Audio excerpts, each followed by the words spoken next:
పాకిస్తాన్లో ఉన్న సున్నీ ముస్లింలకు మండిపడుతున్నారు ఈ విషయంలో.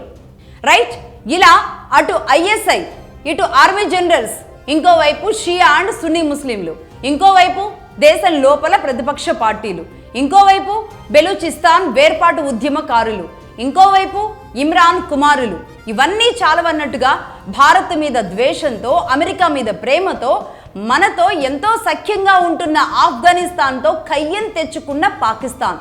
అంటే ఆఫ్ఘనిస్తాన్ కూడా ఎదురు చూస్తోంది పాకిస్తాన్ మీద అదును కోసం. ఇవన్నీ కూడా ఆసిఫ్ మునీర్ చేతుల మీదుగానే జరుగుతున్నాయి. పాకిస్తాన్ని పూర్తిగా ముంచేలాంటి పరిస్థితికి తీసుకొస్తున్నాయి.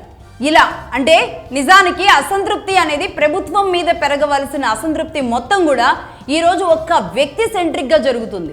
ఆర్మీ చీఫ్ ఆసిఫ్ మునీర్ మీద ఇది పెరుగుతుంది.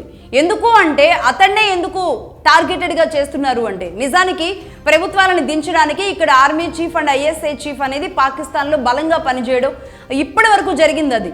కానీ ఇప్పుడు కేవలం ఆర్మీ చీఫ్ మీదకి వీళ్ళందరూ కలిసి తిరగబడడం అనేది పాకిస్తాన్లో జరుగుతున్న మొట్టమొదటిసారి జరుగుతున్న అంశం.